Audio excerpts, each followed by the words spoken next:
Dia 3 de fevereiro de 1971, através de 21 espíritas, em sessão solene, fundaram uma instituição espírita nesta cidade. Ou seja, a Casa do Caminho comemora 48 anos hoje. Fabiano do Egito, à frente dessa casa, há 45 anos, fazendo todos os dias de trabalhos, domingos, às terças, já tivemos trabalhos na quinta-feira, com talvez, durante esses 45 anos, por necessidade, 10 faltas. E é um prazer muito grande fazermos parte dessa história. Então quero dar a todos vocês as boas-vindas, porque é uma noite não só especial, porque aqui, quando adentramos essa casa de oração e trabalho, que forjam homens, mulheres, está forjando crianças também, no Evangelho do Cristo Jesus, sob as bênçãos de Deus, pela orientação do mestre de Lyon, Allan Kardec. Então somos bem-vindos todas as vezes que aqui adentramos. Uma equipe franciscana nos recebe, nos acolhendo com muito amor e carinho. E a partir do momento que colocamos os pés nessa casa, a equipe espiritual, as bênçãos do Mestre Jesus, está cuidando de nós. Na hora da palestra pública, passe, e na água magnética. Extremamente importante nos trazer um pouco mais de saúde, energia, para os embates que nós temos na vida, que são muitos, não são poucos. Ao sairmos daqui, sempre fortalecidos por essa energia amorosa e benfazeja, para encararmos um novo dia, nos domingos, uma nova semana. Voltando nas terças, vindo aos estudos, que começa na segunda, culminando no trabalho do sábado, onde temos o tratamento magnético, temos o estudo da mediunidade, e voltamos ao domingo, para nos preparar a uma nova semana. Hoje será um dia um pouco diferente, né? Começaremos mais cedo. Fabiano abrirá o trabalho agora, 19h35, pelo horário da casa. Tá? Nosso irmão Argemiro terá o seu horário também um pouco modificado. Tá? A partir de 19h45, ele começará a sua palestra e irá até as 20h25. Nesse momento, Fabiano retomará a palavra e falará um pouco dessa história, o início dessa história. Pelo menos os 3 primeiros anos, a partir daquela sessão solene daqueles 21 trabalhadores que iniciaram. E a partir desse domingo, na terça-feira ele vai falar mais um pouquinho, no domingo que vem falará mais um pouquinho, e culminará na sua palestra do dia 23, último domingo do mês, e aí contando para nós os casos da Casa do Caminho. Fabiano tem muita história, ele é um livro chamado Casa do Caminho e Fabiano do Egito. Então tenham todos uma boa noite, aproveitem todos esses momentos e apreciemos não só aquilo que o nosso irmão Argemiro tem para nos dizer. O tema é muito atual, importante, onde falará sobre o suicídio, e em seguida Fabiano, nos contará um pouquinho da história da casa. Fiquem à vontade, relaxem e aproveitem o máximo que puderem.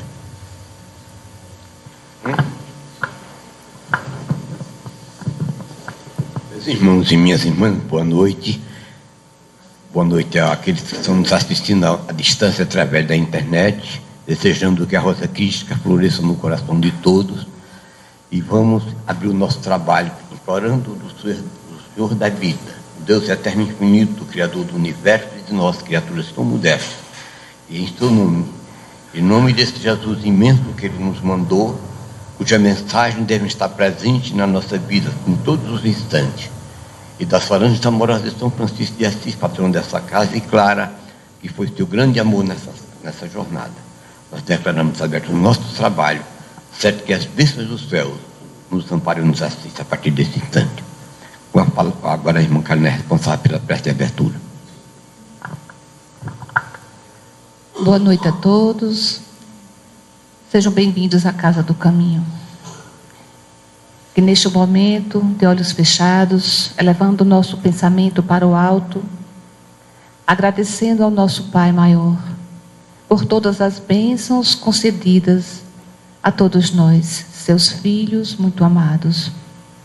Agradecendo a Jesus por ser o modelo e guia da humanidade, por deixar neste planeta o seu testemunho de amor, o seu evangelho redivivo. Agradecendo pelas bênçãos da reencarnação, por estarmos aqui neste planeta que nos acolhe, que nos recebe e que nos encaminha, que nos ensina a evoluir cada vez mais. Mestre amado, como os teus filhos que aqui estamos, necessitando do teu olhar, necessitando das tuas bênçãos, para que neste momento, nesta casa de oração, esta casa de trabalho, hospital de almas, oficina de trabalho e, acima de tudo, um educandário, porque todos nós somos alunos aqui na Terra.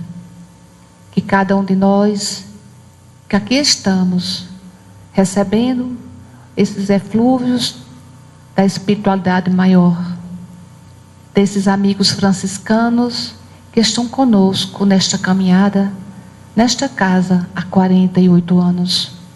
Agradecidos estamos por tudo que temos recebido, por tudo que temos aprendido, pelo trabalho que nos permite a educação dos nossos sentimentos e das nossas emoções. Agradecidos porque a cada dia temos a oportunidade de seguir, de escolher e de listar o que é realmente importante na nossa vida. Que todos nós possamos seguir esses passos do teu Evangelho como rota segura da nossa vida.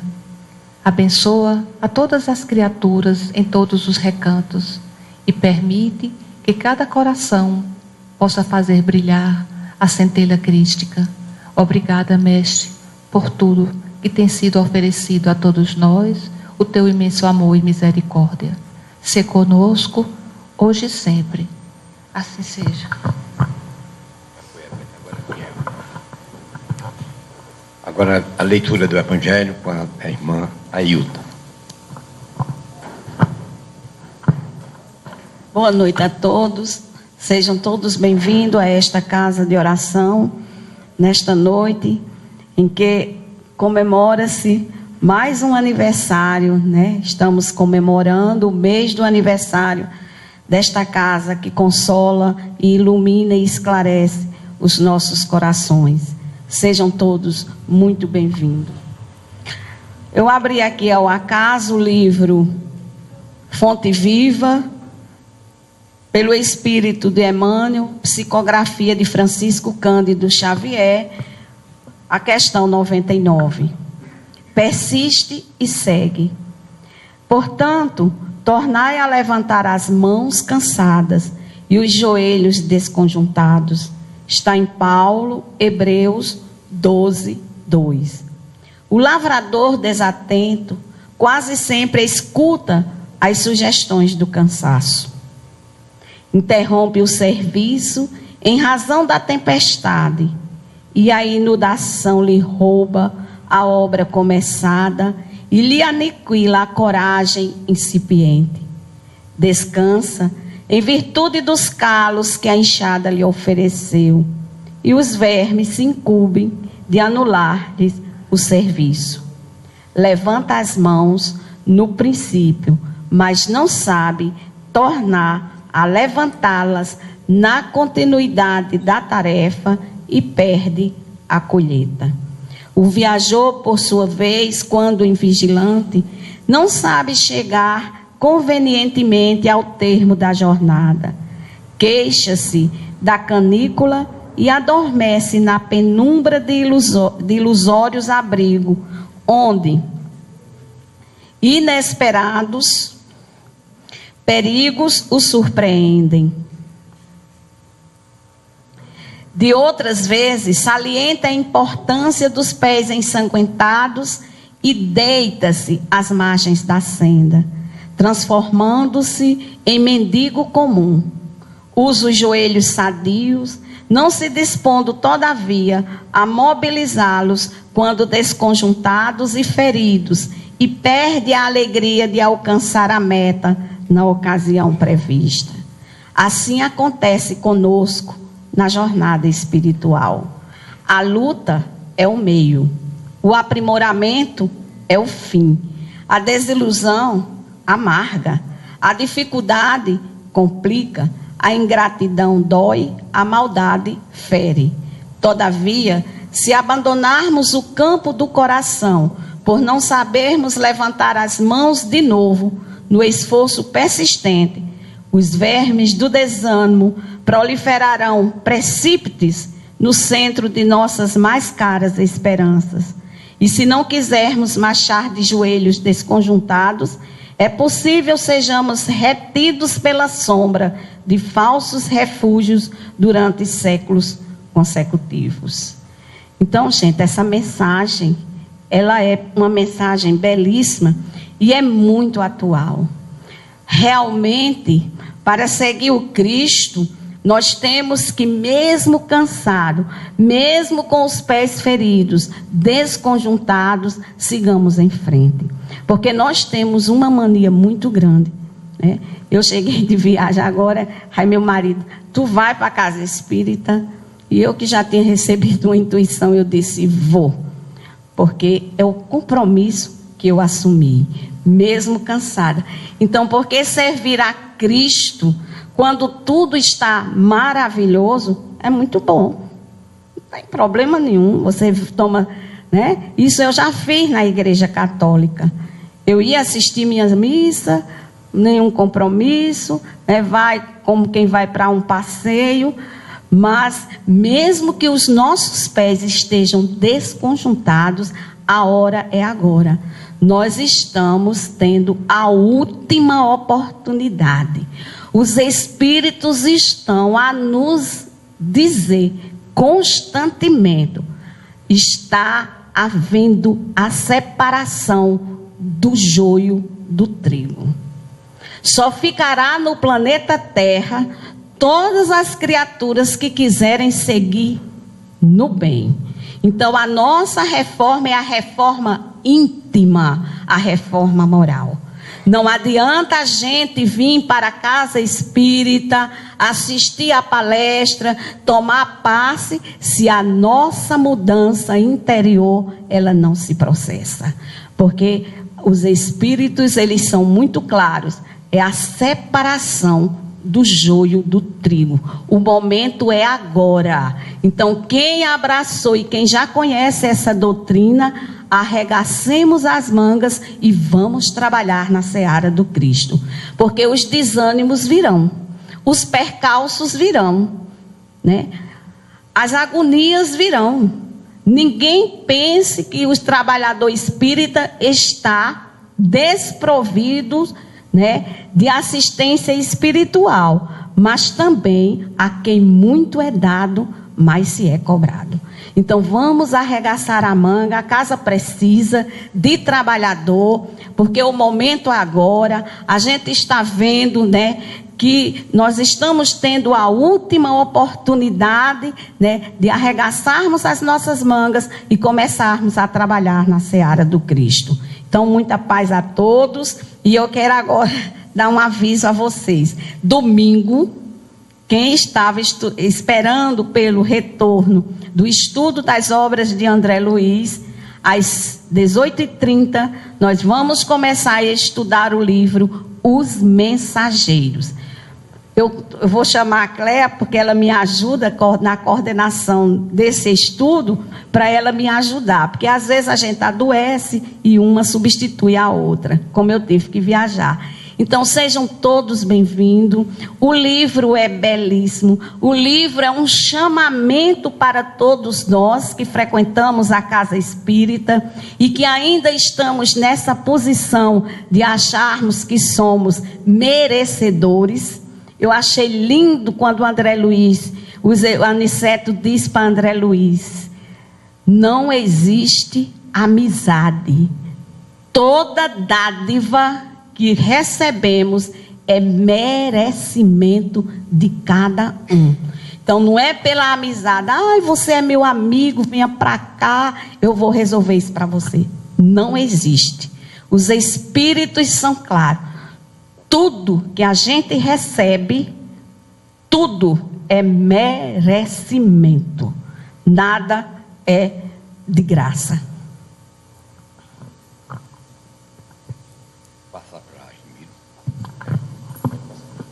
Meus irmãos, minhas irmãs, agora o irmão Admiro, responsável pela reflexão da noite, com a palavra.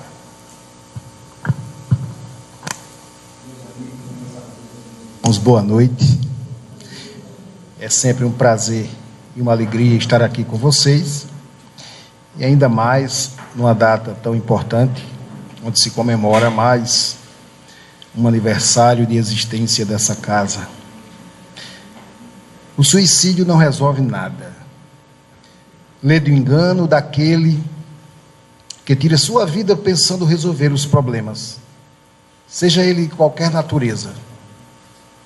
As interpretações acerca do suicídio têm sido tratadas sob todos os pontos de vista, como religião, filosofia, psicologia, honra e até o sentido da vida. Allan Kardec, lá no Livro dos Espíritos, na questão 880, ele pergunta à espiritualidade: qual é o primeiro de todos os direitos naturais do homem? E os espíritos responderam: o de viver. É por isso que ninguém tem o direito de atentar contra a vida do semelhante ou fazer qualquer coisa que possa comprometer a sua existência corpórea. O suicídio é exatamente o ato intencional de matar a si mesmo.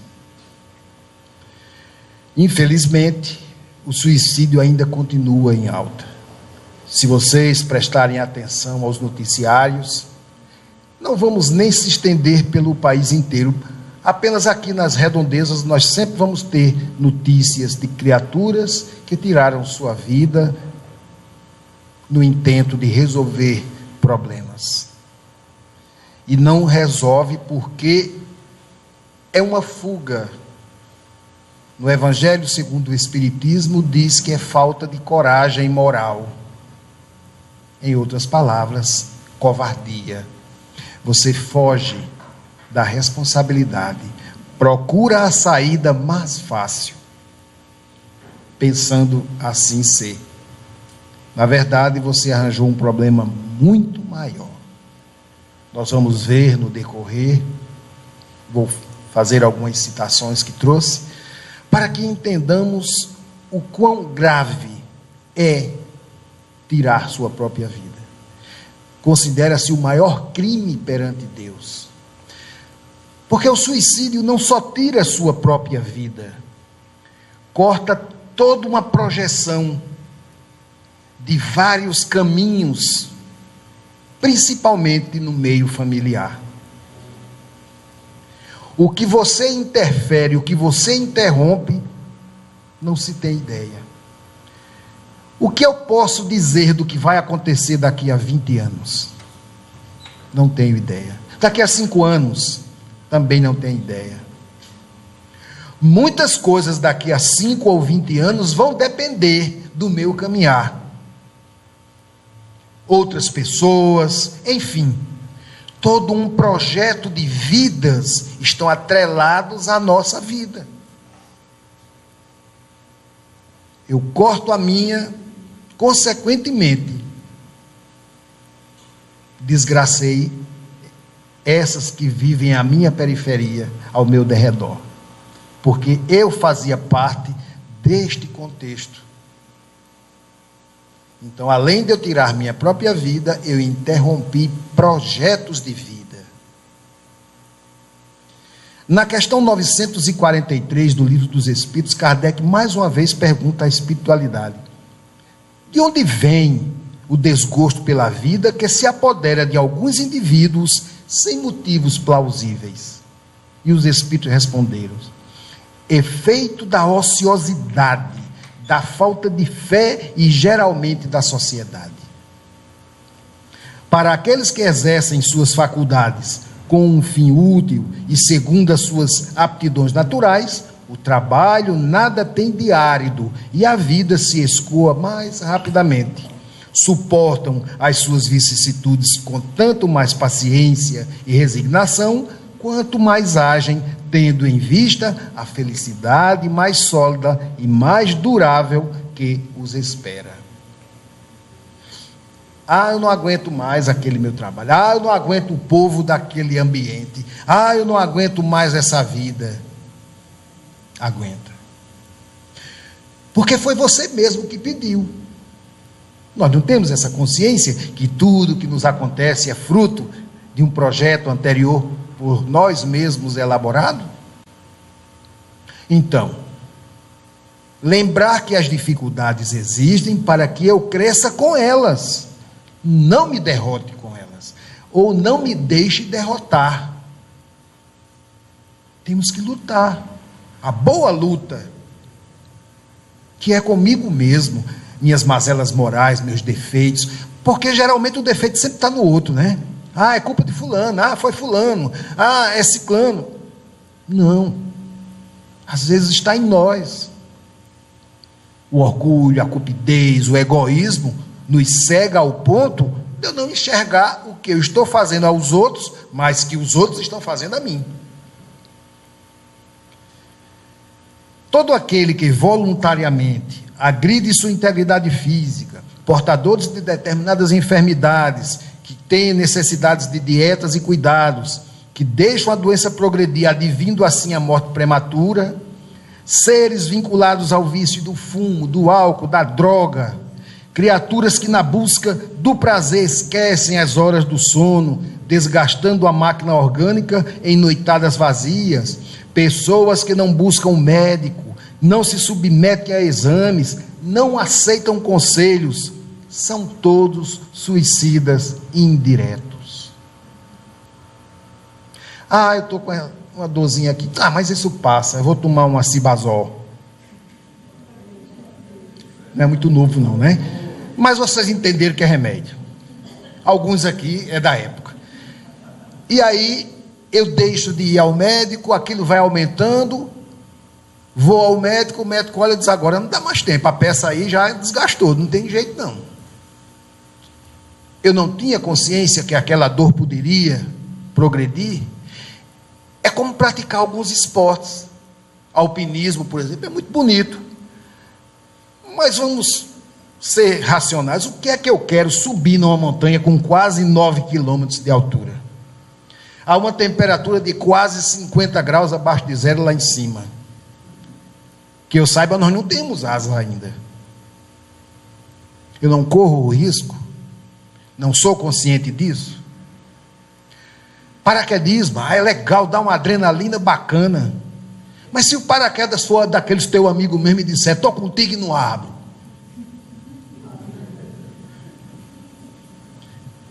Eu tenho consciência disso, não tenho? então eu sou um suicida indireto. Estou expondo a minha vida. Jogar xadrez, dama, é tão mais fácil, né? Sentadinho na mesa, não tem problema, né? O perigo que faz é o tabuleiro cair no seu pé, somente. Então, eu, por desgosto da vida, por achar que sou a última Coca-Cola do deserto, não posso ser afetado por nada, e aí qualquer pequeno problema é motivo do desespero, do desengano, da desilusão, e eu não encontro saída. E às vezes a saída está na minha frente, a resposta está na minha frente. Aí vem a grande ideia: você suicida, rapaz, oxe, resolve tudo. E eu vejo a porta largona lá, digo, é por essa que eu vou. Então geralmente assim, as pessoas se deixam levar por influências, se deixam levar achando que seu problema é o maior do mundo, que sua dor é maior do que a de todo mundo. Não é. O problema é do seu tamanho. A dor é aquela que eu suporto, é para mim mesmo, é a minha dor, é a minha. Então, quando Deus nos deu o livre-arbítrio, foi para que fizéssemos escolhas. Ele nos deu a opção, você é quem decide. Então, a última palavra sempre será a minha. A vida está difícil, está ruim, alguém diz, não, uma vida dessa é melhor morrer. Vai tu primeiro, depois tu me diz se lá foi legal. Porque na verdade, o que temos que passar aqui não é nada mais do que aprendizado. Mesmo que a duras penas, é necessário para o nosso crescimento. Porque faz relação com alguns momentos em outra existência que eu provoquei a alguém. E estou recebendo de volta para quitar ou consertar aquele equívoco do passado. Aí eu não suporto. Nos outros, não é? Quando é no outro é bacana, não é? Não tem problema, mas quando é com a gente é diferente. Na questão 944, Kardec pergunta mais uma vez aos espíritos: o homem tem o direito de dispor da sua própria vida? Não. Somente Deus tem esse direito. O suicídio voluntário é uma transgressão dessa lei. Então, antes de realizá-la, é bom refletir se a vida não pode ser mais útil do que a morte, né? Porque o problema passa, a dificuldade se acaba, a doença cessa, cura, e eu continuo vivendo, ou convivendo com a doença, com o problema. Por que não? Aquele que está agora, nesse momento, em cima de uma cama, dependendo de tudo e de todos, até para tomar água, pergunta se ele quer morrer. Muitas vezes está mais feliz do que alguém que tem um simples problema e quer se matar. Vocês já viram aí na televisão aquele cidadão que não tem os braços nem as pernas, faz palestras para elevar a autoestima das pessoas. Ele começa tentando subir no birô, sozinho. Dá uma agonia ver ele fazendo aquele esforço. Aí no filme, sabe o que é que ele diz? Consegui. Só que ele não levanta os braços, levanta só o que é, ou deveria ser, os braços dele. Aí um probleminha, ela não me quer mais, vou me matar. Ou ele não me quer mais. Isso é um grande problema.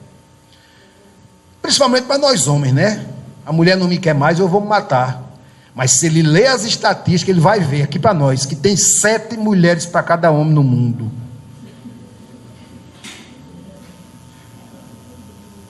Homem ainda tem 6 na fila. Aguenta mais um pouquinho que passa. Vejam como a gente às vezes faz cada uma, né? Tão fácil de resolver. Tem 6 na agulha, eu estou brigando por uma. Tem países do Oriente que você pode casar com 5, desde que possa, né? Aí é outra situação. Mas aí eu quero vir para a grande questão. Por pior que seja a vida, é a vida. E é minha. E eu devo vivê-la. De cabeça erguida.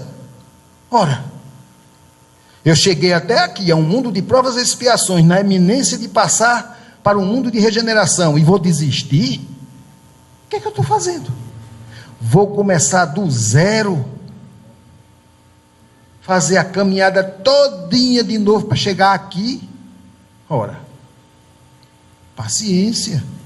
Isso é falta de amor próprio, de respeito. E como vimos aqui, falta de fé. Eu não tenho fé nem em mim. A Organização Pan-Americana de Saúde e a Organização Mundial alertaram para esse grave problema de saúde pública, que é responsável por uma morte a cada 40 segundos. Quantos morreram enquanto eu comecei a falar?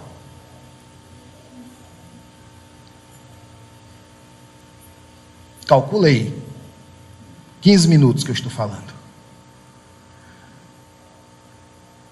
Segundo os dados de 2012, mais de 800 mil pessoas morreram por suicídio, sendo a segunda principal causa da morte de jovens entre 15 e 29 anos.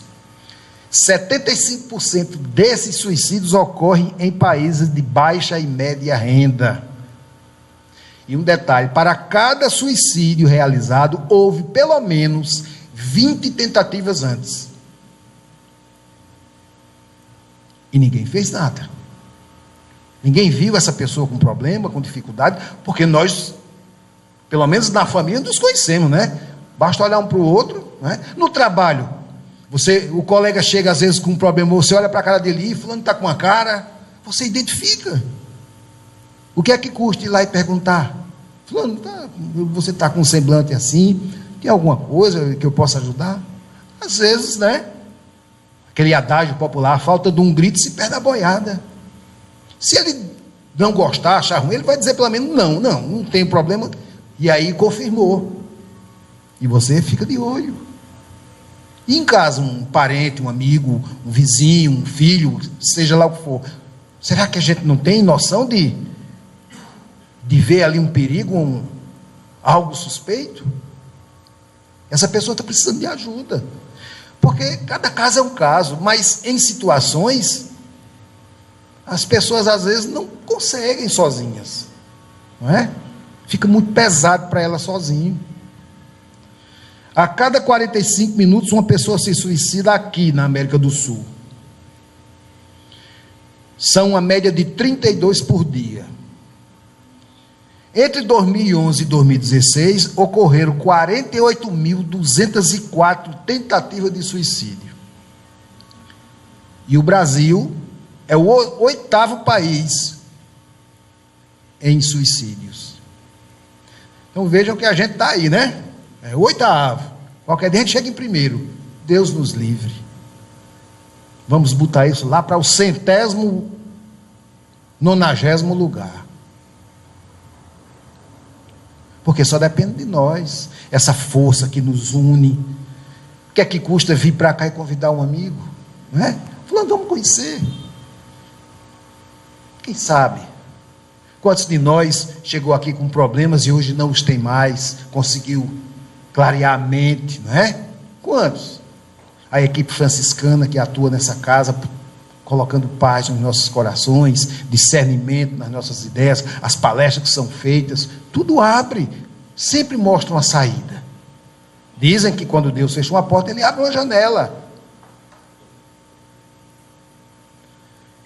Conta-se que aquele grande filósofo alemão, que era pessimista, Schopenhauer, ele ensinava aos jovens da sua época que a melhor solução para resolver os problemas da vida era o suicídio. E aí um dia um aluno olhou para ele e disse, mestre, é verdade que o suicídio resolve mesmo os problemas? É, sem dúvida, redarguiu o mestre, né? Aí o jovem, eu noto que o senhor é um homem já de certa idade e já deve ter passado por muitos problemas, não é verdade? É, realmente passei por muitos. E por que o senhor não se matou quando teve todos esses problemas? Ah, meu amigo, se eu tivesse me matado, quem ia ensinar vocês a se matar? Grande filósofo, não é? Então, às vezes, nem todo conselho é bom, porque, como dizem, se fosse bom não se dava, se vendia. Mas o conselho, às vezes, associa-se a uma ideia que eu tenho, e aí eu somo e resolve, ajuda. Porque problema do outro é do outro, como diz André Luiz. Eu não vou resolver o problema do outro, mas vou ajudá-lo a resolver, mas a iniciativa é dele. É ele quem tem que tomar a iniciativa, não é? Eu não posso carregar a cruz do outro, nem devo. Eu já carrego a minha no maior sufoco. Encerrar também não adianta, viu? Porque vai passar lá, aí não dá para passar, né? Vocês conhecem a história. Mais uma vez, Kardec, lá no Livro dos Espíritos, na questão 946, ele pergunta à espiritualidade: o que pensar do suicida que tem por fim escapar as misérias e as decepções deste mundo? Vejam a resposta. Pobres espíritos que não tiveram a coragem de suportar as misérias da existência. Deus ajuda aos que sofrem e não aos que não têm força nem coragem. Resposta dos espíritos. Então, quando eu me deparo com uma situação, um problema financeiro, um problema moral, não quero que a sociedade saiba. Ora, por que não pensou antes de fazer? Não é? Agora, deixa acontecer. Amanhã a sociedade, agora com o Zap é ligeiro, né? Mas na outra semana acabou, ninguém lembra mais. Porque o povo está voltado atrás de uma notícia mais nova. Mas eu me preocupo, porque isso vai afetar a família e não tem solução. Ora, tem. Enfrenta. Passa pela dificuldade. Pula a barreira. O obstáculo é para ser ultrapassado. O problema é para ser resolvido, não é para estar embaixo do tapete, não. Se fosse assim, era bom. O que é que eu estou fazendo aqui? Deus colocou a gente aqui porque a gente é bonitinho, é? Achou a gente engraçadinho? Não. Porque todo mundo merece aqui estar pelo esforço que fez. Ora, é conquista de cada um. Aí eu vou desistir agora? Eu estou vendo lá a faixa com o nome chegada? Não. A vida é doce, é bela, viver é bom. Eu tenho um amigo que diz, ó, a velha da morte pode vir me buscar, mas eu dou trabalho para ela levar. A gente tem que brigar. Jesus dizia, vivei com abundância. Agora, abundância é uma coisa, excesso e abuso é outra, né? A gente às vezes abusa, comete os excessos, mas isso é normal. Quem não comete um erro, um equívoco? Claro. Agora, não pode viver cometendo, ultrapassando os seus limites. Um dos grandes problemas do suicídio é quando ele lesiona seu corpo perispiritual. É aí onde está a grande questão. Em um dos livros de André Luiz, tratando de uma reencarnação, ele conversa com um espírito que já ia tentando a 4ª vez reencarnar e não conseguia. Não era por falta de merecimento, não. Era por falta de perispírito. Quem é que molda o corpo físico na geração? Não é o perispírito?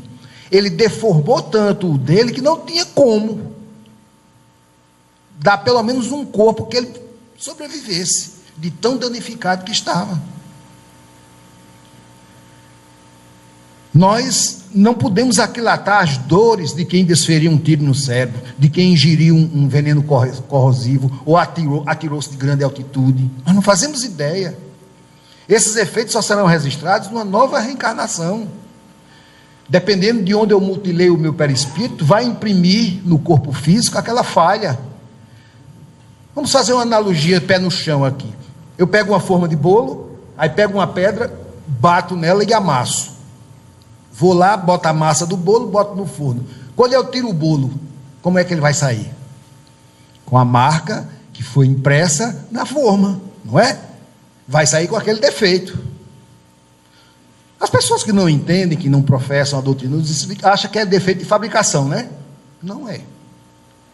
É defeito perispiritual, ou seja, é uma forma de quitar aquela pendência com a justiça divina, passando por aquilo que eu mesmo causei. Normal. E é bom para cada um de nós. Devemos aprender a ver o que nós chamamos às vezes de sofrimento, de resgate daquela criatura. Ela está expurgando, vai sair daqui livre daquele peso.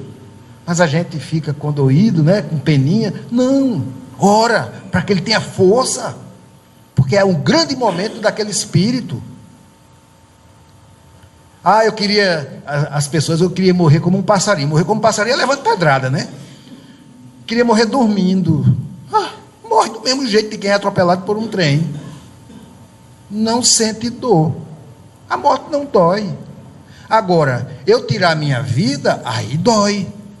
Porque do outro lado, se eu ia viver, suponhamos, 80 anos e tirei minha vida aos 20, esse restante dos 60, talvez eu passe lá, vendo, ouvindo e sentindo o que me levou à morte.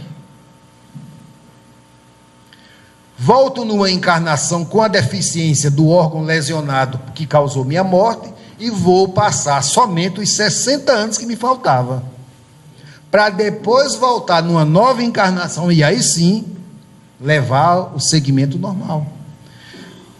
Quantas crianças nascem, vivem meia hora e morrem? 2 dias, 3 meses. Era para completar esses tempinhos que nós não sabemos. Essa é a explicação da doutrina.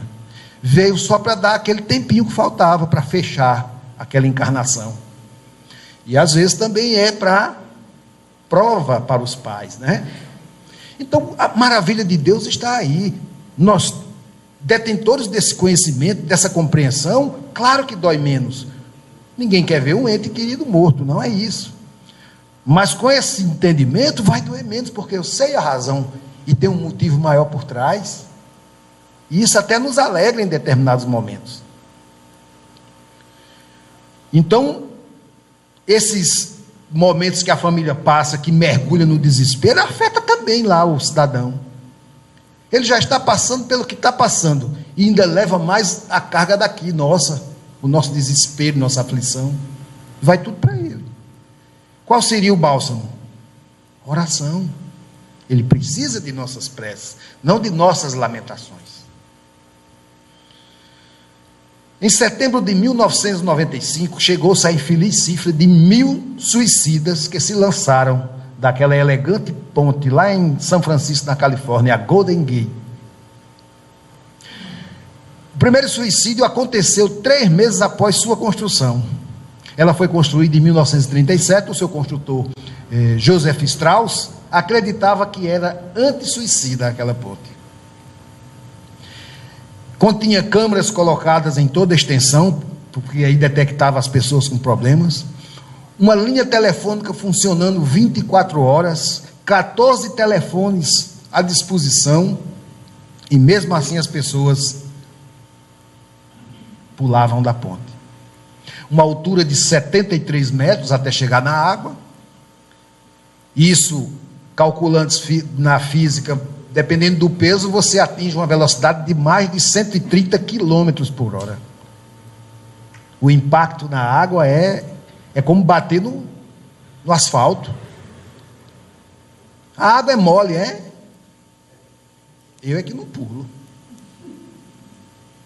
Imagine como ficará o perispírito dessa criatura. Todo esfacelado. Isso vai levar anos. E olha que um ano lá no plano espiritual não é um ano aqui. Essa referência, né, de tempo e espaço para a gente lá é diferente. Até consertar o perispírito, vai passar para o corpo físico algumas enfermidades, consequência da lesão no perispírito, completar a encarnação que teve, voltar nova. Aí só Deus sabe quantas vezes eu vou passar sofrendo mais ainda, porque eu mesmo causei. Ivone Pereira, todos vocês conhecem, desencarnou agora recentemente, ano passado, me parece.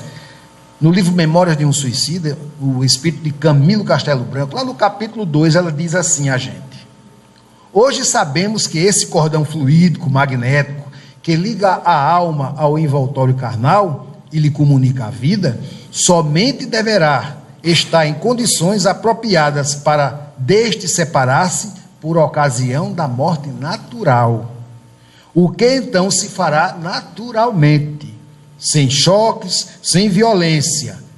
Com o suicídio, porém, uma vez partido e não desligado, rudemente arrancado, despedaçado quando ainda estava em toda a sua pujança fluídica magnética, produzirá grandes partes do desequilíbrio, senão todos que vimos anotando, uma vez que na constituição vital para a existência, que deveria ser muitas vezes longa, a reserva de forças magnéticas não se vai extinguindo ainda, o que leva ao suicida sentir-se um morto-vivo na mais expressiva significação do termo. Uma coisa é a morte natural, porque esse cordão fluídico vem uma equipe preparada para isso e vai fazendo o desligamento, nós sabemos disso. E o último é este cordão, e aí sim eu estou separado do meu corpo, ocorrendo a morte física, e aí meu espírito segue. O suicídio não, eu arranco esse cordão, eu toro ele, eu faço... A energia que estava alimentando o corpo naquele momento permanece, o resto vai com o espírito. Mas a que fica no corpo emana para o espírito, por conta da ligação, tudo que ele vai sentir no corpo, ele vai detectar lá enquanto espírito. Então o suicídio pode se classificar por livre deliberação da pessoa, por influência de obsessores ou por indução de terceiros. Em geral prevalece a primeira, né? Uma vez que essa deliberação própria ou resultante de insinuações de terceiros, encarnados ou desencarnados, será em última análise do indivíduo, ressalvado que é a bem de ver que há casos em que existe uma coação tão ostensiva e compulsória que a infeliz criatura se sente dominada e se deixa levar para o suicídio.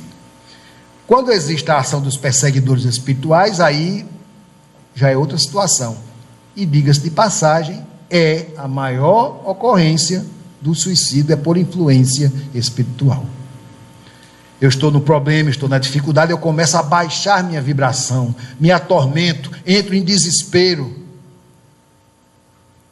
Uma entidade perversa ou um inimigo detecta, se aproxima e começa a me ajudar. A pular de um prédio, a pular num rio se eu não sei nadar, a tocar fogo no corpo, dar um tiro. É a ajuda que eles dão, né? Muito embora, do outro lado, meu mentor espiritual dizendo não, meu anjo da guarda também dizendo não, mas eu estou tão envolvido no problema que não dou ouvidos. Ouço o outro, porque é o conselho mais fácil. E a ideia já estava sendo alimentada por mim. Viram que para cada caso é no mínimo 20 tentativas. Então, eu sou detentor da última palavra. Não vou fazer. Ponto final. Eu vou é viver. Por indução de terceiros, é naqueles casos em que uma pessoa amiga diz, não, criatura, uma vida dessa é melhor morrer. Né? Para ela a solução é essa. Você já está na indução ideológica, aí você compra a ideia na hora. Na questão 946A do Livro dos Espíritos, Kardec perguntou, o que levaram o desgraçado a esse ato de desespero? Sofrerão as consequências disso? Ó infelizes deles, porque responderão como por um assassínio. Então, quem der um conselho dessa natureza e a criatura lá tomar, ela vai responder espiritualmente por isso. Na Terra, no nosso Código Penal, no artigo 122 do Decreto-Lei 2.848 de 1940, prevê reclusão de 2 a 6 anos a quem induz o outro ao suicídio. Sendo comprovado, a pena é esta. No plano espiritual, após a morte, a consciência culpada sofrerá por longo tempo os efeitos da sua conduta. Vejam que não há escapatória. Já no livro Religião dos Espíritos, nos diz o seguinte, os que se envenenaram conforme os tóxicos que se valeram, renascem trazendo infecções valvulares, os acharques do aparelho digestório, as doenças do sangue, as disfunções endócrinas, tanto quanto outros males de etiologia obscura. Os que incendiaram a própria carne amargam as agruras da ictiose ou do pêfego.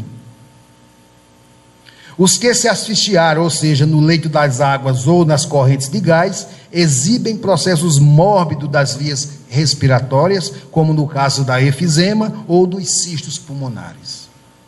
Os que se enforcaram carregam consigo dolorosos distúrbios do sistema nervoso, como sejam neoplasias diversas e até paralisia cerebral infantil.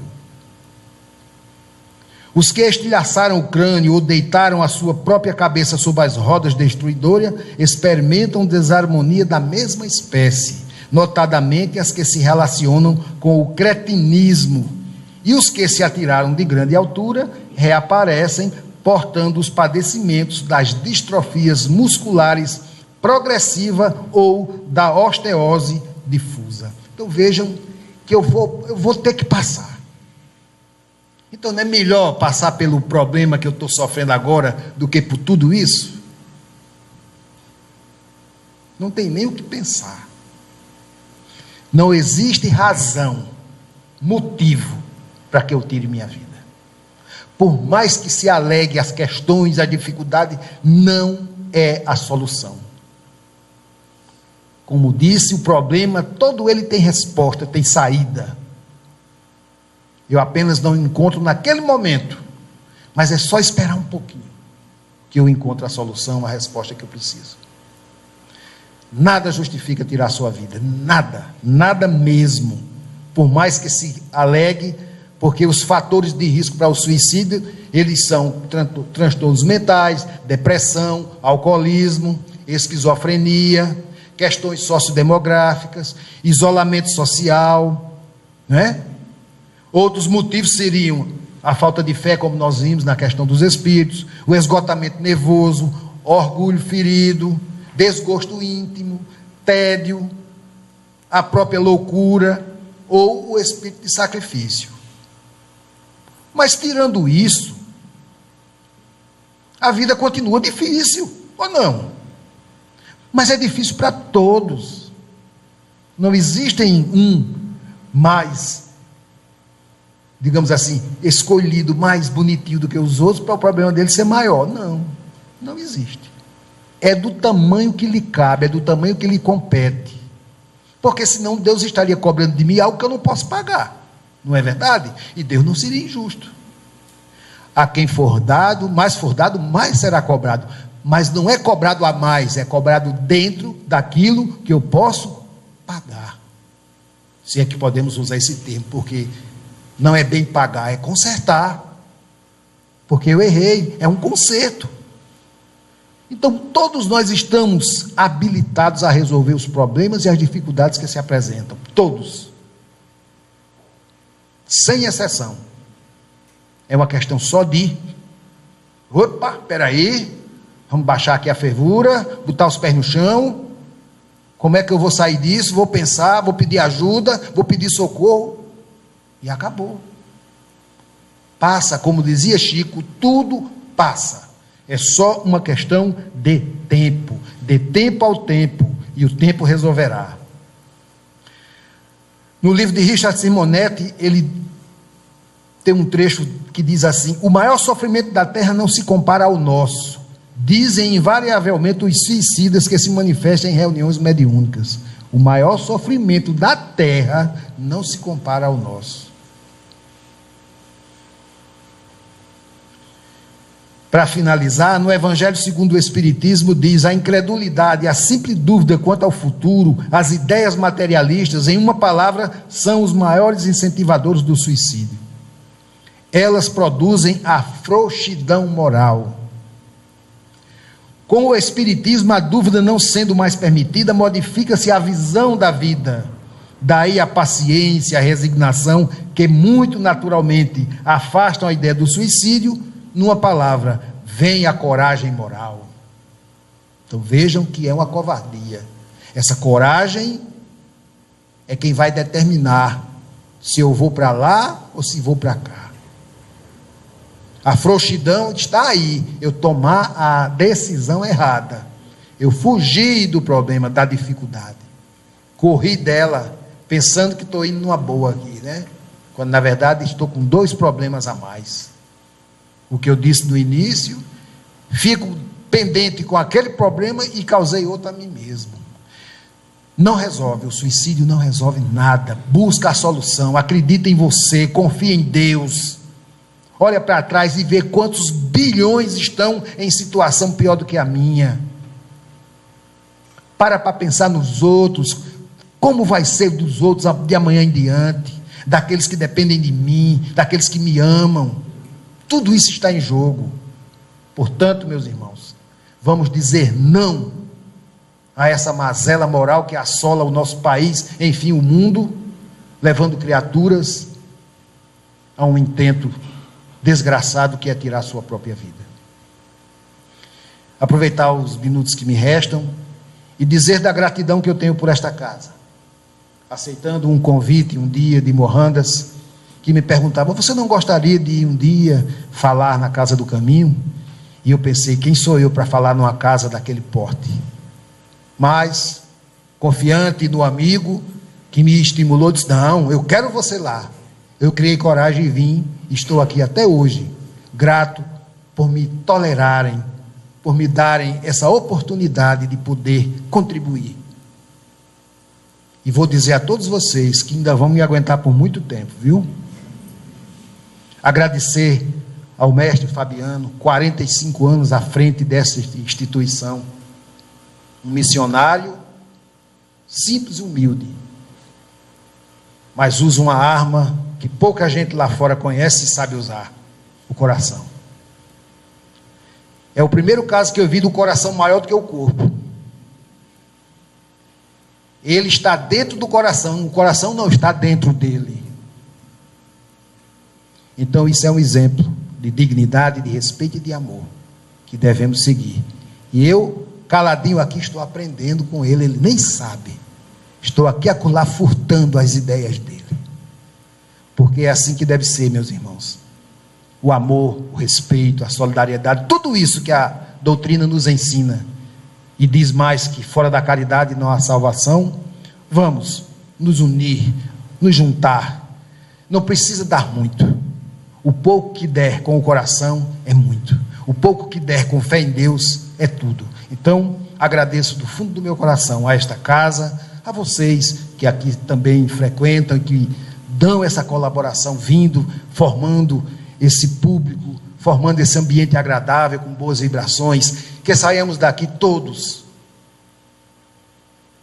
merecedores de uma vida melhor, de um mundo melhor, porque estamos aprendendo. Estamos aqui humildemente buscando beber na fonte e distribuir lá fora com aqueles que ainda estão cegos e que se deixam levar pelas vaidades todas da vida. Que Jesus, nosso Mestre, que nunca nos desampara, nos conceda sempre a serenidade necessária para aceitarmos as coisas que não podemos modificar, a coragem para modificar aquelas que podemos e a sabedoria para distinguirmos uma das outras. Muita paz para todos.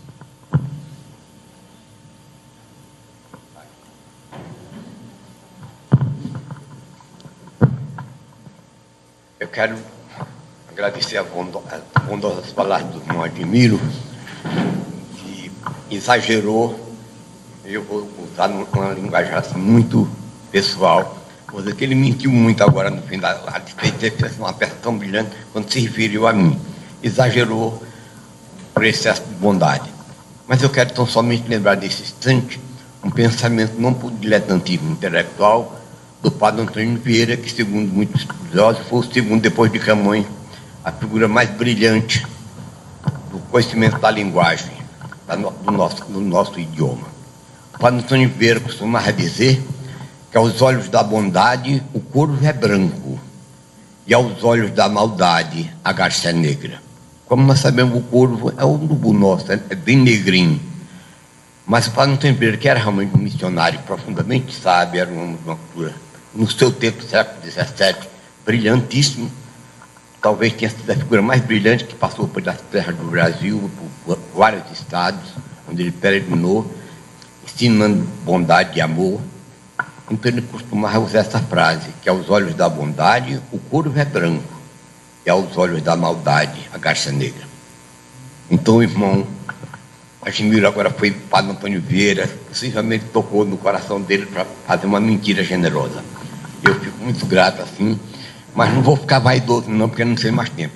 Como eu digo sempre, dizem que não se desmentir nunca, mas eu vou mentir sempre, dizendo que só tenho 27 anos. Passou um bocado de dias, mas eu não quero contar. Quando alguém pergunta, nem para 28 não, porque se eu passar para 28 eu fico velho. Então, meus irmãos, a Casa do Caminho, especialmente agora, há poucos minutos que nós fomos tabelados aqui, hoje a equipe foi quem definiu o que eu tinha que dizer. Eu não posso dizer nada, eu não tenho nenhum livre-arbítrio hoje. Me superaram tudo. A Casa do Caminho foi fundada no dia 3 exatamente hoje, há 48 anos passados, naquela feirinha de fruta, perto do edifício do Prata. Tem uma casa velha ali, 21 espíritas, já todos de certa idade, se reuniram para fundar uma instituição espírita. Só esse detalhe que merece assim, uma historieta para esse instante.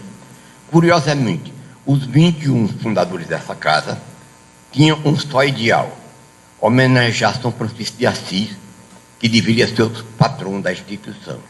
A opinião unânime era Francisco de Assis tinha que ser o patrão da casa. Mas, curiosamente, os 21 fundadores não sabiam o nome que botasse na instituição que ia nascer naquela tarde. Às 3 horas da tarde, se iniciaram a reunião sob o presidente do saudoso João Miguel de Moraes, que muitos aqui mais antigos conheceram. Era um contabilista famoso de Campina Grande, honestamente, naquele instante do espiritismo, possivelmente era a pessoa de melhor cultura. Ser contador formado naquele tempo eram poucos. E João Miguel de Moraes era realmente formado em contabilidade. Foi João Miguel que presidiu. Curiosamente, qual o nome da instituição? Ninguém sabia.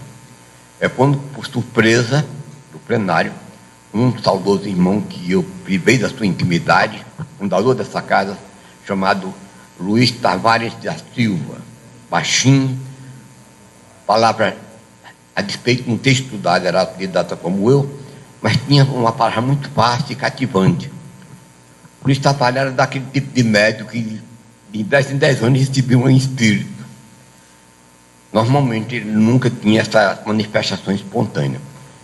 Em determinado momento, o Luiz Tavares é tomado por uma entidade de um frade e comunica à Assembleia, daquele momento, que estava procurando um nome para a instituição, e diz textualmente: a partir desse instante, os senhores acabam de fundar a Casa do Caminho, que será o nome dessa instituição. É a ordem que eu recebo do superior para transmitir aos senhores que a casa chamasse a Casa do Caminho. Não esqueça, o nome não foi botado por nenhuma vaidade humana, nenhum de nós que somos cheios de bobagem, cheios de ingenuidade. Então, até esse nome, Casa do Caminho, foi de inspiração espiritual. Não roubando o tempo de ninguém, eu vou contar pequenos detalhes que o irmão Admiro exagerou em muitas coisas. Quando essa casa tinha 2 anos, em 73, eu fui convidado pelo professor Pedro de Aragão, que era o orador oficial. Por esse tempo não tinha milhares como tem hoje de oradores espíritas. Naquele tempo, um só falava o ano inteiro, todo mundo tinha que ter paciência e santificar-se para ouvir quase o mesmo discurso. E Pedro era o orador dessa casa, mas já estava velho, ele era meu companheiro de maçonaria, e eles me confiaram alguns graus, inclusive ele era instrutor do grau 30 da maçonaria nesse período, e ele era o inspetor litúrgico para o Brasil, para o estado da Paraíba. E ele, um dia, quando terminou a reunião de maçonaria, ele disse: Fábio, eu faço parte de uma instituição chamada Casa do Caminho, que eu não sabia da sua existência, e eu sei que você é espiritualista, porque você faz suas palestras em maçonaria, sempre tem um com espiritualista, por desta parte que eu tive muitas dúvidas no começo da minha jornada. Eu tinha uma vocação mais para ser ateu do que ser religioso. Minha formação, mesmo como autodidata, eu me arroguei a querer pesquisar muitos assuntos acima do meu nível de escolaridade, e eu me familiarizei com muitos assuntos de relevância, e o ateísmo me atraía muito. Eu achava muito mais lógico, eu tinha lido todos os livros sagrados de todas as culturas, e eu achava uma coisa muito romanceada, muito pouco lógica. Ainda hoje faço muita restrição, muitos livros sagrados, que as pessoas adoram e dizem que é a palavra de Deus. Eu não acredito, por exemplo, eu pessoalmente não acredito que Deus tenha falado com ninguém. espíritos poderosos, possivelmente falaram com Moisés, em nome do Cristo, e a maior manifestação a respeito, sem vai dizer que eu conheço quase todas as religiões, que eu estudei todas elas, não por bilhete antigo, mas por imensas dúvidas, por uma formação muito me pedindo mais ser ateu, e eu pesquisei esse livro todinho, mas o livro que mais me empolgou até hoje, e ainda continua me empolgando, é o mais simples de todos os livros, que é o Evangelho de Jesus. Esse Evangelho, para mim, ainda foi, será sempre, o discurso mais solene e mais poderoso. Então, resultado, Pedro me fez esse pedido para eu ajudar, porque ele estava velho, cansado. Você vê que eu já estou quase com 80 anos, e tenho que falar uma hora na terça-feira, no domingo. Eu não sei mal o que vou dizer o povo lá, não. Você, ao menos, faça as suas palestras mais espiritualistas. Eu frequentava o espiritismo desde os 50 anos, mas nunca quis me ligar ao espiritismo. Às vezes ia a convite de alguém para fazer palestra. Pois é que eu fui à Casa do Caminho, que não conhecia, que era nas Boninas, ali, no 81, e por bondade e generosidade de São Francisco, eu acredito que não foi nem do presidente saudoso, quem eu guardo uma lembrança muito carinhosa, um Lula do Gato Preto, como era conhecido, Luiz Gomes Bezerra. E eu cheguei lá, tinha um grupo de professoras, umas moças relativamente cultas, e Pedro fez um exagero, gastou uns adjetivos que não cabia a meu respeito, mas seja como foi, talvez por bondade de São Francisco de Assis, o que eu falei na noite agradou. E quando eu terminei, todos me pediram para eu voltar a falar na Casa do Caminho. Foi quase uma unanimidade toda, mas Pedro já estava cansado há muitos anos, já pegando 80 anos, e uma palavra nova assim sempre desperta, mesmo que eu não saiba de coisa nenhuma, nem sabia, nem sei ainda hoje, mas despertou uma certa curiosidade. Resultado, eu aceitei o convite de ficar ajudando a Casa do Caminho, e agora, no mês de maio, completa 46 anos que eu estou aqui. 46 anos. Quando eu estava com 6 anos nessa casa, pedi ao saudoso irmão Lula do Gato Preto, que um dia desse estava ao meu lado aqui, eu dirigindo essa casa, ele aqui ao meu lado, com saudade ainda, foi meu presidente, por quem eu tenho ainda, oro todos os dias por ele, ainda tem aquele laço de carinho, de afeto, e às vezes ele está aqui ao meu lado, assistindo o trabalho da Casa do Caminho, que ele foi o primeiro presidente. Então, o irmão Lula me autorizou a fundar uma coisa, não quero contar, ser prolixo, mas eu fiz, não sei, aqui tem muita gente de certa idade também, vai se lembrar do que eu vou tocar nesse assunto. Não tenho 1 milímetro de vaidade do que eu vou revelar.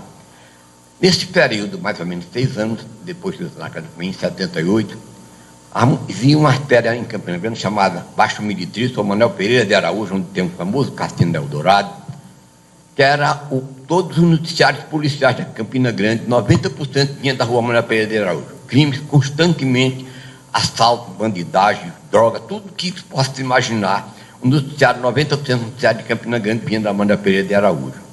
E um dia, talvez, possivelmente por bondade das falantes dessa casa, eu pedi autorização ao irmão Lula para ir fazer uma pesquisa pessoal naquela artéria, para ver o que é que a gente podia fazer em nome da Casa do Caminho por aquela gente tão sofrida, tão amargurada, tão desgraçada. Minhas irmãs, que alguém chama de prostitutas, mas que eu fiz questão de chamá-las todas de irmãs, e exigi que todas elas me tratassem por irmão. Ele me autorizou, e eu fundei um trabalho em 1979, na Manuel Pereira de Araújo, e aqui tem um jurista brilhante aqui presente no nosso trabalho, eu estou autorizando ele também trazer amanhã um desmentido se eu alterei algum menino da verdade. Ele está aqui presente, cujo número é declinar o respeito à privacidade de cada um. Depois de 79, em agosto de 79, nós fundamos um trabalho na Manuel Pereira de Araújo. Nunca mais a Manuel Pereira foi noticiário da imprensa criminal. Em 79, até o dia de hoje, agora que eu estou falando, nesse minuto, não houve um único crime mais na Manuel Pereira de Araújo, como acontecia muitos todos os meses. Os atos de violência, de prisões, os policiamentos da Manuel Pereira de Araújo já eram cabe 6 ou 7 soldados em fila indiana. Hoje pode passar algo, desafiar alguém que tinha escutado um noticiário da televisão ou de um jornal, um ato de violência na Manuel Pereira de Araújo. Não foi mérito meu, pessoal, nem eu penso que nem sou tão ingênuo para pensar em uma virtude, não. Mas a falange que dirige essa casa, que essa é real, esteve à frente do nosso trabalho e nós evocamos a proteção, mas agora, por um caso assim que eu não sei o que, me tocou na hora da abertura desse trabalho na Amanda Pedreira, em agosto de 79. E a irmã Maria Madalena, que foi apelidada pela história cristã de prostituta, que eu não creio nisso, foi trazer a alma mais linda, mais bela, que inclusive Jesus apareceu em primeiro lugar a ela, depois da ressurreição, e foi talvez a mais bela cristã da história da humanidade até hoje, depois de Jesus, foi ela. E por acaso, na hora da abertura do trabalho, naquele dia, em 79, em agosto de 79, afora eu evocar a proteção de Deus, de Jesus, de Francisco de Assis, eu evoquei também de Maria Madalena, que ela fosse protetora daquele trabalho. Ali era um manto de irmãs miseráveis, infelizes, e que precisavam de apoio.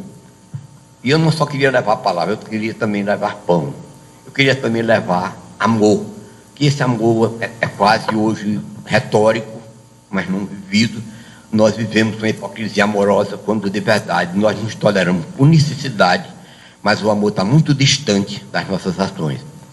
Mas na Manuel Pereira de Araújo eu fiz um trabalho por 13 anos direto, levando pão, mas sobretudo levando amor, tratando todas aquelas pessoas com a mais alta dignidade, exigindo que todas elas me tratassem como irmão, nunca me chamassem de senhor, que eu não aceitaria. E mercê da bondade divina, com a evocação que a gente fez, a Manuel Pereira de Araújo, até o dia de hoje, até agora, esse minuto que eu estou falando, não foi mais nunca palco de violência de crimes, nem de assalto, nem de bandidagem de qualquer natureza. Despeito toda a bandagem não existe em Campina Grande. Mas o desafio que alguém apresenta tinha sido na Manuel Pereira de Araújo.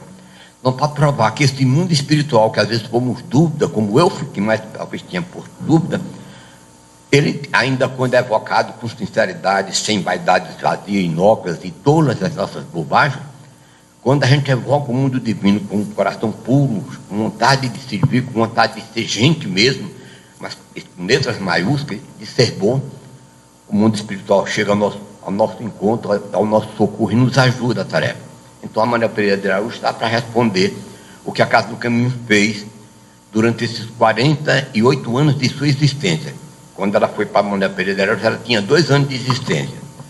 E o que ela implantou lá, Campina Grande não tem consciência disso, porque lamentavelmente nós vivemos sem consciência histórica. Todo mundo em Campina Grande sabia que se matava na Manuel Pereira todas as semanas.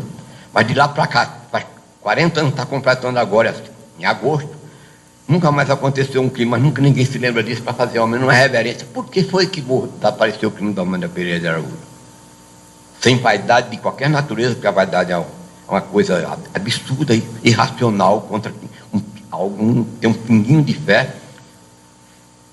O crime da Manuel Pereira de Araújo, quem acabou foi a Casa do Caminho. Quem acabou foi Francisco de Assis com Maria Madalena. Não foi mérito meu, nem de nenhum dos meus companheiros e das companheiras que participaram do mesmo sonho. Então, hoje eu agradeço ao irmão Lula, que em vez de contar aqui ao meu lado, saudoso presidente, que ele me autorizou a fazer esse trabalho. Eu posso dizer aos irmãos que talvez pensem até que tem algum exagero. Eu meço muito minhas palavras para que não se exceda, primeiro com a vaidade que eu tenho pavor essa palavra. Eu acho que é um absurdo dentro das limitações humanas em que vivemos, com a ignorância que ainda nos domina de maneira plena em termos espirituais. São poucos os seres que nós chamamos em ocultismo de iniciados. Eu, por exemplo, tenho várias iniciações de várias escolas filosóficas, mas são iniciações mais simbólicas, não são como eram do passado. Então eu posso dizer que eu tenho um pouco de experiência. A Manuel Pereira de Araújo foi o lugar que eu nunca ouvi um nome imoral daquelas irmãs, nunca vi uma cena imoral. Durante 13 anos trabalhei lá, nunca vi uma cena que eu viesse para casa angustiado, que me magoasse. O que eu vi foi miséria, foi fome, porque existem as prostitutas da alma, falta de caráter, falta de dignidade, falta de grandeza moral, e as prostitutas do estômago, fome por miséria. A Manuel Pereira de Araújo era prostituta de estômago, porque não tinham como sobreviver. Mas as prostitutas que mais fazem mal à própria sociedade nossa são aquelas que têm tudo, e abusando de sua liberdade e da confiança, às vezes, dos familiares, aceitam os amores ilícitos, imorais, indignos, e comprometem de vez a sua felicidade e a felicidade dos seus que estão perto. Então, da Manuel Pereira de Araújo, Não vou exagerar que não. Foi o lugar mais santo que eu passei até hoje. Nunca vi uma cena imoral, nunca vi um nome feio sequer. Durante 13 anos que eu passei trabalhando lá. Uma equipe muito pequena, no começo muita gente foi nos ajudar. E no fim só tinha uma senhora que se passou até o ano passado, chamada Creuza, que foi minha auxiliar nessa casa. Eu nunca vi ela se queixar de uma gripe, de qualquer enfermidade, para no dia do trabalho ela não está pronta. Ela quem eu arrumava com certo sacrifício os alimentos, ela quem distribuía. E nós fizemos esse trabalho, que foi muito gratificante, ainda eu tenho muita saudade, que talvez ainda eu volte, mesmo sem violência, levar alguma coisa àquelas criaturas cuja miséria devia ser olhada por todos nós que somos privilegiados e termos casa relativamente confortável, termos um pão relativamente tranquilo, enquanto aquelas que vivem naquela artéria também são filhas da mesma divindade, sonham do mesmo jeito que nós, mas que pela miséria, a falta de alimento, a grande maioria ter nascido na roça, sem ter instrução de nada, ainda vive da prostituição. Mas eu posso dizer, sem nenhum exagero, nenhuma vaidade, foi o lugar mais santo que eu transitei na minha vida até hoje, foi a Maria Pereira de Araújo. Durante os 13 anos que eu passei, nunca ouvi sequer um nome imoral. Enquanto na televisão eu vejo todo dia coisas que eu tenho até vergonha de assistir. Na televisão, para milhões de crianças. Depoimentos, às vezes, expõem coisas que, de verdade, até envergonham até os que não têm vergonha nenhuma no mundo. Então, essa casa tem 48 anos, completou agora, hoje, às 3 horas da tarde, completou 48 anos. E eu, 46 anos, estou completando agora em maio. Eu peço perdão aos irmãos durante esse tempo que me toleraram por paciência, por bondade, porque às vezes a generosidade é como se faz uma tangueira. Transforma até o corpo num rosário de luz. Então, 46 anos que eu tenho cansado dos amigos, às vezes falando sem saber de nada, mas a menina vale tão somente a intenção. Eu acredito hoje mais do que acreditava. Se eu tenho um pouco de fé, é que essa casa foi quem me ensinou a ter um pouco de fé. Se eu tenho mais um pouco de compreensão e ser mais sensível ao sofrimento dos outros, é porque a Maria Pereira foi quem me ensinou a ver o que é a fome, o que é a miséria, que é uma criança nua, caminhando por um esgoto contaminado de todas as misérias como era lá. E nessa convivência eu me tornei mais humano, um ser mais digno, melhor, não tão bom, mais ou menos menos ruim do que era, eu me tornei na Maria Pereira de Araújo. Então a Casa do Caminho 10 muito a Maria Pereira de Araújo, e eu fico muito grato a fazer esse relato, que o irmão, por generosidade, me deu muito tempo. Mas eu tenho 46 anos na Casa do Caminho agora, vai completar, e dirigindo mesmo, tenho 32. Agora pergunta os irmãos, você foi eleito por quê? Por ninguém. Eu nunca fui eleito presidente da Casa do Caminho, sou presidente da vida toda. Nunca ninguém quis, porque se ser presidente da Casa do Caminho vai ter dificuldades sem ter renda. Primeiro, eu nunca aceitei dízimo, nem aceito ainda hoje. Eu considero, respeito às religiões que cobram dízimo e peçam um dia todo pedindo dinheiro. Na minha concepção, eu considero um escárnio às conquistas civilizatórias e à cultura nossa, pedir dízimo. Sobretudo, um sacerdote de qualquer origem. Ajuda a qualquer sociedade benemérita ou beneficente, eu acho normal. Aquele óbvio da viúva que o Jesus se refere, ele mesmo elogiando uma viúva pobre que dera 2 pequenas moedas. E nós temos aqui um trabalho social que agora está completando também 40 anos que nós damos feira, um aumento a 120 famílias, uma vez por mês, porque não podemos dar todas as semanas, sem ter renda nenhuma, nunca cobramos uma mensalidade de ninguém. Ninguém aqui tem direito de dizer que eu apresentei um recibo de 1 centavo para pagar como dízimo ou como contribuição. Tudo que às vezes chega aqui para nós é espontâneo, de pessoas amigas. Curiosamente, quem nos ajuda a manter essas feiras, por ironia do destino, não são espíritas. Os que nos doam alguma coisa para a gente fazer é dar 620 feirinhas e ajudar 60 crianças a não ser marginais no futuro, que essa casa também faz, que é talvez o trabalho mais importante dessa casa, não seja a feira, mas o trabalho com cerca de 60 crianças, todos os sábados, já começado mês 500, é isso? Em que um bocado de moças, de senhoras aqui, com abnegação, com muito amor, faz um trabalho de educar essas crianças, dá um pouco de que elas não têm. Por exemplo, esse Natal agora, não por vaidade.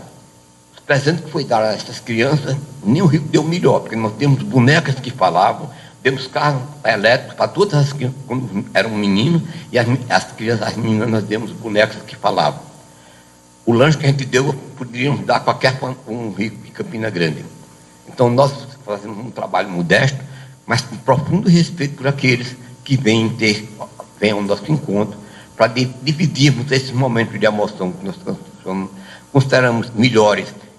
Porque a melhor coisa neste mundo, se um dia aprendermos de verdade, é fazer um pouco de bem. Não fazer muito, nós não temos condições. Mas se dispuséssemos de recursos, faríamos mais. Mas como ainda Deus não nos permitiu maiores riquezas, a despeito de muitas dificuldades, está completando agora em agosto também 40 anos que nós damos feira nessa casa, sem nunca ter falhado um único mês. Então nós agradecemos a bondade e a compreensão de todos que estão na noite participando da nossa alegria, dizendo que a Casa do Caminho é muito simples, mas é uma casa que quem vem aqui nunca perde a viagem. Não olhem ninguém para a minha fragilidade, para a minha ignorância, que eu sei que estão bem exagerados. Mas olhe que por trás da nossa fragilidade, para aqueles que sabem, que veem um pouquinho, em torno de nós agora mesmo, há uma falange de frades, ao nosso lado aqui, no meio de quase todos vocês, que nos ajudam durante esses 48 anos. São eles os responsáveis. Se algumas portas se abriram, por exemplo, nós fizemos isso aqui tudinho, não tinha 10 centavos. A única herança que nós temos da Casa do Caminho é essa mesa. E nunca quer dar uma relíquia sagrada para nós. Todo o patrimônio da Casa do Caminho que eu recebi foi essa mesa. E hoje é tudo que é muito pouco, mas tudo que a Casa do Caminho tem aqui foi feito, eu não sei como. Às vezes eu não quero acreditar em milagre, porque eu sou muito racional. Eu não quero acreditar em milagre, mas tudo que essa Casa do Caminho fez, não deve um centavo a ninguém. Não fez a feira ficando devendo um cruzeiro a ninguém, um centavo a ninguém. E tudo vem. Às vezes eu fico perguntando como, às vezes tem meses assim que o André, que é o responsável, e como é que a gente vai fazer feira esse mês? Eu não sei. E aparece o recurso, e nós nunca pedimos esmola. E sempre no dia daquela feirinha do amor, como chamamos, as pessoas vêm aqui e encontram um pouquinho de alimento para passar uma semana tateando as desgraças que carregam, talvez por leite cósmica e kármica. Obrigado pela paciência. Que Jesus, na sua infinita misericórdia, cubra o coração de todos os senhores e senhoras que aqui se encontram, de bênçãos poderosamente santas, e que o Deus das violetas seja constante nos seus caminhos. Que se lembrem, que a gente diz que o mundo todo precisa de 1000 coisas, e hoje aqui qualquer um sociólogo ou estudioso dos problemas sociais pode elencar os problemas do Brasil. Eu costumo dizer, talvez não por petulância ou vaidade, como quem tem vaidade, porque a única vaidade que eu tenho, eu sempre digo, e não vou negar a ninguém. Só tenho 2 vaidades na vida, a minha beleza e minha juventude, só isso, mais nada eu tenho para ter vaidade. Obrigado pela atenção, pela paciência, e a Casa do Caminho sempre, de verdade, ela é grande com a presença de vocês. Muito obrigado pela paciência, e Francisco Assis continua abençoando a todos. Olha, Fabiano só contou um pedacinho, tá? Terça-feira tem mais, e tem muita coisa interessante. Isso é um verdadeiro livro vivo. Eu passei 5 horas com ele na casa dele, ele me contando as histórias. Eu posso garantir a vocês, venham e participem. Fecha o trabalho. Olha, Augusto, eu só estou encontrando mentiroso aqui já. Mentira, meu respeito, muito ali na oratória, brilhante. Esse já vem contando mentira, não acredito em nada disso, não. Eu estou com o pau no canteiro, é que os olhos da bondade do corpo é branco mesmo. Obrigado. Vamos fazer a prece. Quem você quer fazer a prece? É você. Sou eu que vou fazer a prece. Maria. Então vocês vão sofrer mais alguns instantinhos que eu vou ver esse verso também. Nós sabemos, Senhor da vida, Deus eterno e infinito, que estás aqui presente